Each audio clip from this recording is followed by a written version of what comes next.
नमस्कार मित्रों, भुवन जोशी को इंसाफ दिलाने की एक और कड़ी में आपका स्वागत है। क्योंकि अब ये मुद्दा ठंडा पड़ चुका है, लोग भी अब इस पर कोई रुचि नहीं दे रहे हैं, ना किसी यूट्यूबर के इस पे व्यू आ रहे हैं, तो सबका काम हो गया। लेकिन हम अभी भी डटे हुए हैं, लगातार लड़ रहे हैं। आज आप लोगों की क्यूरियोसिटी का मैं अंत कर देता हूँ कि आप लोगों के मन में सवाल होंगे कि आगे भुवन जोशी केस में क्या होगा, आखिरकार कैसी कानूनी प्रोसीजर चलता है। पूरा आप वीडियो देखिएगा, आपको पता चल जाएगा। जो चीज़ें आपको बाद में छन के अपडेट के नाम पे लोग बताएंगे, मैं आज आपको पूरे अगले 10 साल में इस केस में क्या होगा वो बताने जा रहा हूँ। तो पूरा वीडियो गौर से देखिए। सबसे पहले अब भुवन जोशी के जितने भी मर्डरर हैं, हत्यारे हैं, उनके खिलाफ चार्जशीट दायर की जाएगी कोर्ट में। सबसे पहला काम ये होगा और ये फौजेदारी अदालत में दायर की जाएगी, जिसे क्रिमिनल कोर्ट कहा जाता है। सबसे पहला काम।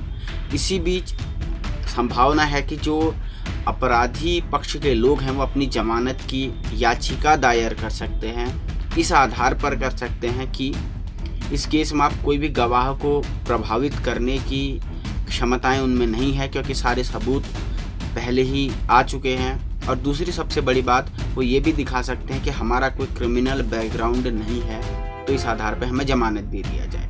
खैर, ये माननीय न्यायालय पर निर्भर करेगा कि उनको जमानत मिले ना मिले।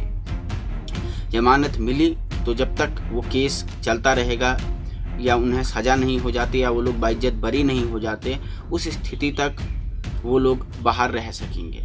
दूसरी जो सबसे बड़ी घटना होगी, चार्जशीट पर कोर्ट में बहस होगी और उम्मीद है कि जो धाराएं लगाई गई हैं 147, 149 और धारा 304 आईपीसी के सेक्शन में, इनमें 1 साल से लेकर के 10 साल तक की अलग अलग सजाओं का प्रावधान है और जुर्माने का भी प्रावधान है। जितने भी समय न्यायपालिका लेगी, अब ये तो मैं नहीं बता सकता कि कितने समय पर केस निपट जाएगा, लेकिन जो केस निपटेगा तो करीब अप्रोक्सीमेटली जो धाराएं लगाई गई हैं, इनमें 10 साल की अधिकतम सजा का प्रावधान है, जो कि धारा 304, जिसको गैर इरादतन हत्या के रूप में जाना जाता है, 10 साल की सजा और जुर्माने का प्रावधान इसमें हो सकता है। तो अगर माना 2 या 3 साल में भी एक केस में सजा आ गई, वर्डिक्ट आ गया और अधिकतम सजा हो भी गई, तो लगभग वर्ष 2031 तक भुवन के सभी अपराधी अपनी सजा काट करके अपना दूसरा जीवन शुरू कर चुके होंगे।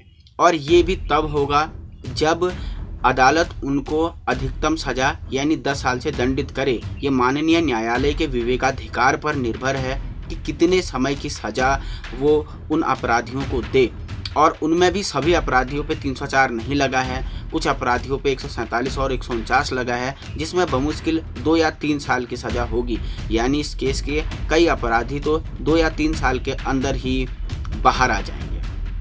अब एक इन्फॉर्मेशन जो मैं आपके साथ शेयर करना चाहता हूँ वो ये है कि ये जो भुवन जोशी केस से जुड़ा हुआ मामला है, उनमें ये समय भी कटेगा जो समय अभी वो पुलिस हिरासत में या जेल में काट रहे हैं। यानी अभी जैसा आप देख रहे हैं कि भुवन जोशी के 10 या 11 लोग जितने भी अरेस्ट हैं वो जेल में बंद हैं, तो ये कालखंड भी उनकी सज़ा में से डिडक्ट किया जाएगा, जितनी भी सज़ा उनको दी जाएगी माननीय न्यायालय के द्वारा। तो ये पूरी एक प्रोसीजर है। और इसके बाद भी अगर डिस्ट्रिक्ट कोर्ट से वो दोषी साबित हो गए और अगर इनको 7 साल से प्लस की सज़ा हुई, तो उनके पास एक और ऑप्शन खुल जाता है कि हाई कोर्ट में वो कहीं ना कहीं अपनी अपील करें। हो सकता है माननीय हाई कोर्ट थोड़ा बहुत सज़ा को ऊपर नीचे कर दे। तो ये आने वाले दिनों में आपको सुनने को मिलेगा। सबसे पहले चार्जशीट दायर होगी, फिर कोर्ट में बहस होगी, अदालत सजा देगी। और इतना सब होने के बावजूद भी 2031 वो फाइनल डेट है, जिसमें निश्चित तौर पर एक व्यक्ति जो भुवन जोशी के केस में दोषी है वो बाहर आ चुका है। बहुत बहुत शुक्रिया। नमस्कार।